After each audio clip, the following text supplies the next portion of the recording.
Malabo mangyari, sabi nila sa'kin magkatotoo ang pinapanalangin mula pagkabata. Sampal na sa akin, walang aasahan kung nasa ilalim ka at papakinggan mo na lang kung paano ka din madinig. Bulok ng aani ko, hindi ang pawis mo ang iyong pinantilig. Musika ang paraan namin na maisigaw kung sino ikaw. Yung iba di lang paksa sa awitin kung hindi aral ng pagkaligaw. Sino ba ako sa likod ng tunog? Patay ng ilaw, ano nang kasunod? Palakpakan na tinga lang, hindi sikmura ko ang madalas nilang pinubos sa likod ng entablado.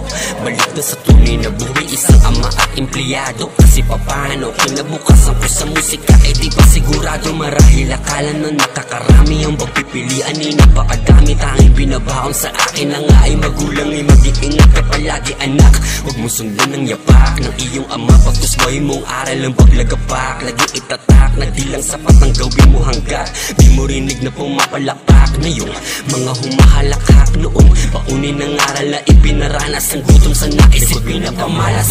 Balik na sa tunay na buhay, isang ama at empleyado. Kasi papano kinabukasan ko sa musika ay di pa sigurado. Marahil akala na nakakarami ang pagpipilian, ay napakadami tanging pinabaon sa akin na nga ay magulang. Ay mag-iingat ka palagi anak, pipilitin kang panan ng papel bilang haligi ng aking tahanan na ang kapalit pagbitaw sa papel na dati patangan na sanay sa ingay. Subalit iba ang ligaya sa oras na napapatahan. Nakatahimikan na dating hiling binigay niya sa akin ay kapayapaan. Subalit lapis at papel, mensaheng napaparating. Ang tulak ng tulak, isa ka sa magagaling. Kaso hindi pwede yung sulat lang ang sulat. Tataya pa ba ako sa akin ninanais? E meron ng dapat turo ang gumamit ng lapis. Bago pa niyo pa maihagis, sisiguraduhin na ibibigay ko yung lapis. Sino ba ako sa likod ng tunog? Pagpatay ng ilaw, ano nang kasunod? Palakpakan na tenga lang, hindi sikmura o ang madalas nilang binubos sa likod ng entablado.